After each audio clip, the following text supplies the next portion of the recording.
नमस्कार. मी दीनदयाळ वैद्य. आपल्या सगळ्यांचं मनापासून स्वागत. आजच्या भागामध्ये आपण सूर्यदेवतेच्या शिल्पांविषयी बोलणार आहोत. सध्या क्रिकेटचा मोसम सुरू आहे आणि क्रिकेटच्या भाषेत जर सांगायचं तर माझ्या ओव्हरची सुरुवात मी 2 गुगलींनी करतोय.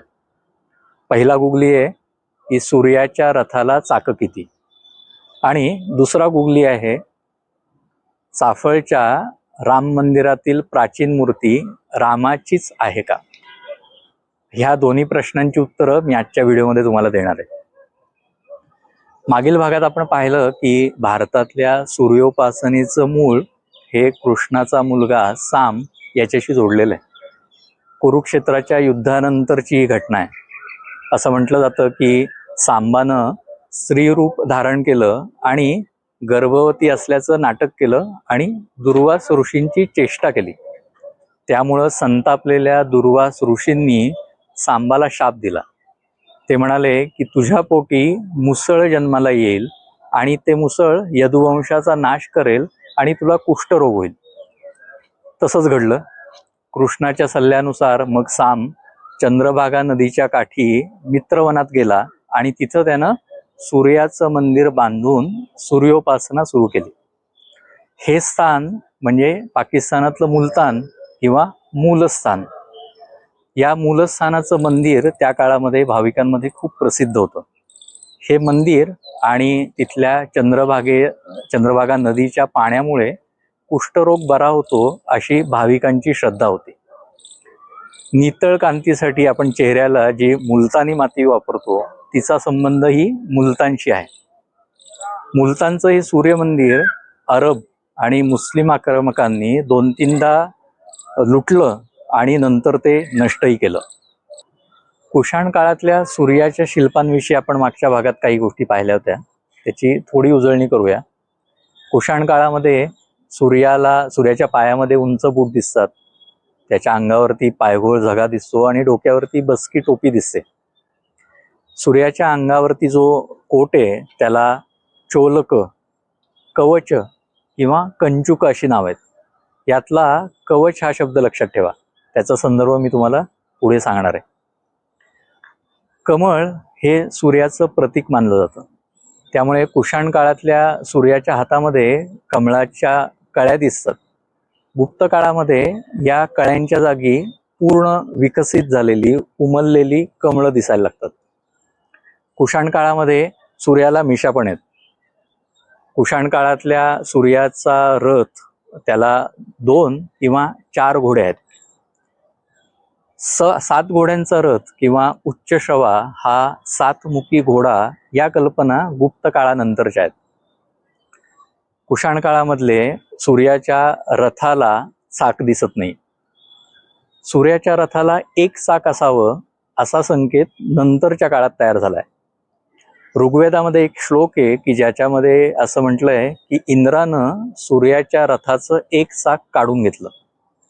काही जणांच्या मते सूर्याचं एक चाक हे संवत्सराचं प्रतीक आहे किंवा काही जण त्याचा संबंध खगोलशास्त्राशी जोडतात. तर मी आज तुम्हाला गुगली जो पहिला विचारला होता त्या गुगली प्रश्नाचं उत्तर दिलंय. सूर्याच्या रथाला एकच चाक असतं. आपण गेल्या भागामध्ये बोधगयेतलं सूर्याचं शिल्प पाहिलं होतं. या शिल्पावरती ग्रीक राजांच्या नाण्यांवरील सूर्याचा प्रभाव आहे असं मी तुम्हाला सांगितलं होतं.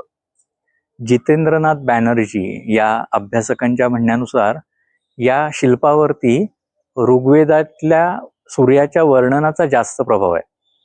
आत्ता शिल्प तुम्हाला ते स्क्रीनवरती दिसतंय आणि यात तुम्हाला दिसेल की या शिल्पामध्ये बाण मारणाऱ्या 2 स्त्री प्रतिमा आहेत. त्या उषा आणि प्रत्युषा आहेत असं बॅनर्जींचं मत आहे. उषा म्हणजे पहाट आणि प्रत्युषा म्हणजे सूर्यास्त किंवा मावळतीची सूर्याची शेवटची किरण. प्रारंभीच्या शिल्पांमध्ये सूर्याच्या उषा आणि प्रत्युषा दिसतात. नंतरच्या काळामध्ये सूर्याचा विशाल परिवार आपल्याला शिल्पांमध्ये पाहायला मिळतो.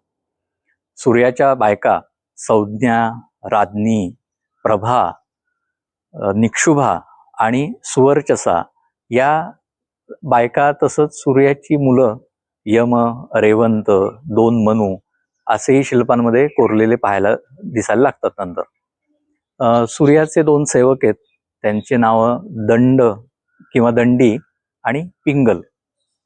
दंड किंवा दंडी म्हणजे यम. काही वेळेला दंडीच्या जागी स्कंद पण दिसतो. आणि पिंगल म्हणजे अग्नी. या पिंगलाच्या हातामध्ये भूर्जपत्र किंवा लेखणी आणि दौत दाखवलेली असते. आता ह्याचं कारण काय? तर असं म्हणतात की सूर्य हा लोकचक्षु आहे. तो माणसांची चांगली वाईट कृत्य पाहतो आणि त्याचा हिशोब ठेवतो, आणि त्यासाठी त्याच्या सेवकाच्या हातामध्ये लेखनाचं साहित्य आहे. सूर्याच्या रथाचं सारथ्य अरुण करतो. अरुण हा दोन्ही पायांनी अधू आहे. विष्णूचं वाहन असलेला गरुड याचा अरुण हा धाकटा भाऊ आहे. डॉक्टर ग ह खरे यांच्या म्हणण्यानुसार सूर्याचे जे 2 सेवक आहेत, दंडी आणि पिंगल, हे ग्रीक पुराण कथांमधल्या सूर्याच्या सेवकांची प्रतिरूप असावे. त्यासाठी त्यांनी 2 शिल्पांचं त्याला आधार दिलाय. ती शिल्प आता तुम्हाला स्क्रीनवरती दिसत आहेत. हे पहिलं शिल्प आहे, ते भुमरा इथं सापडलेलं, मध्य प्रदेशातलं भुमरा हे जे ठिकाण आहे तिथं सापडलेलं शिल्प आहे. गुप्त काळातलं आहे, इसवी सनाचं 5वं शतक. या शिल्पामध्ये तुम्हाला दिसतंय की सूर्य आणि त्याचे दोन्ही सेवक हे उदिच्य वेशात आहेत. त्यांच्या अंगावरचे कपडे पहा आणि पायातले बूट पहा, डोक्यावरच्या टोप्या पहा.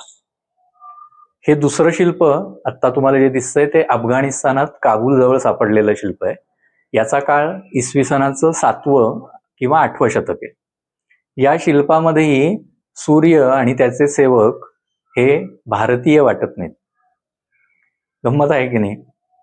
सूर्याच्या शिल्पांवरती बाह्य संस्कृतीचा प्रभाव पडल्यामुळे किती वैविध्यपूर्ण शिल्प तयार झाली. आता आपण सूर्याची काही शिल्प पाहूया. ही शिल्प पाहताना तुमच्या लक्षात येईल की ही पूर्णतः भारतीयकरण झालेली शिल्प आहेत.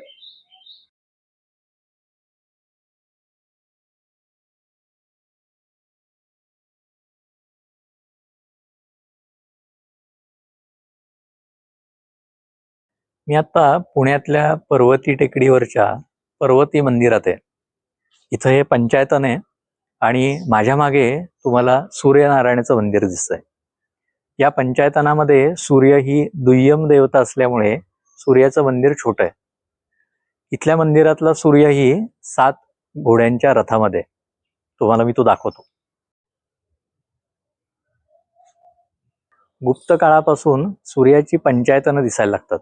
या पंचायतनामध्ये सूर्य ही मुख्य देवता असते आणि त्याच्या भोवती विष्णू, शिव, देवी आणि गणपती यांची छोटी मंदिरं असतात. गुप्त काळामध्ये शैव, वैष्णव, शाक्त आणि गाणपत्य या पंथांबरोबर सौर हा पंथही महत्वाचा होता. या पंथाचे उपासक अर्थातच सूर्याचे उपासक होते. आपल्याला भारतभर सूर्याची मंदिरं पाहायला मिळतात. वायव्य भाग, पश्चिम भाग, उत्तर भाग आणि अगदी दक्षिणेकडेही सूर्याची मंदिरं आहेत.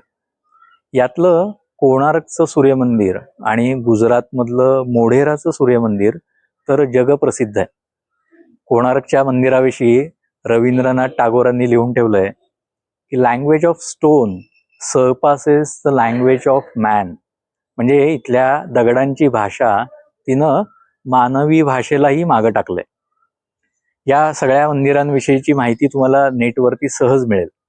पण मला तुम्हाला बिहारमधल्या देवार्क या मंदिराच्या विषयीची गोष्ट मात्र सांगायची आहे. असं म्हटलं जातं की मयूर भट्ट नावाचा कवी होता आणि त्याला कुष्ठरोग झाला.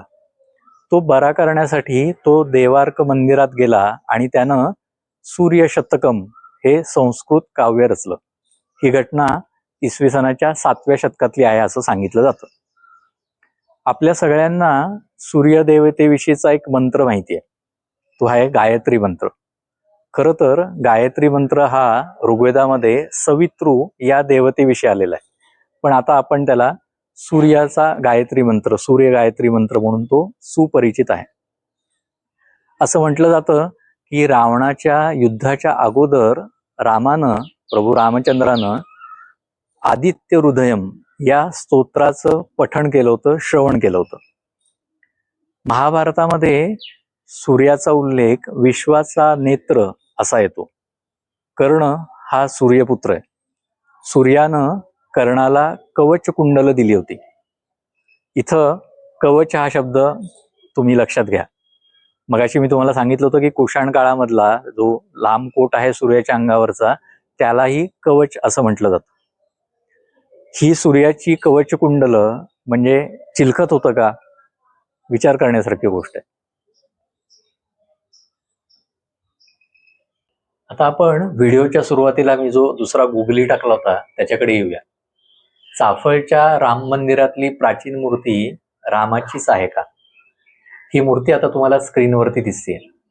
या मूर्तीच्या, या देवतेच्या हातामध्ये 2 कमळं आहेत, पायाशी 7 घोडे आहेत आणि अरुणही दिसतोय. डॉक्टर ग ह खरे यांच्या मतानुसार ही मूर्ती सूर्याची आहे. सूर्यनमस्कारासारख्या बलोपासनेचं महत्त्व ज्यांना समजलं होतं त्या समर्थ रामदासांनी सूर्याच्या मूर्तीमध्ये राम पाहिला असंच म्हणावं लागतं.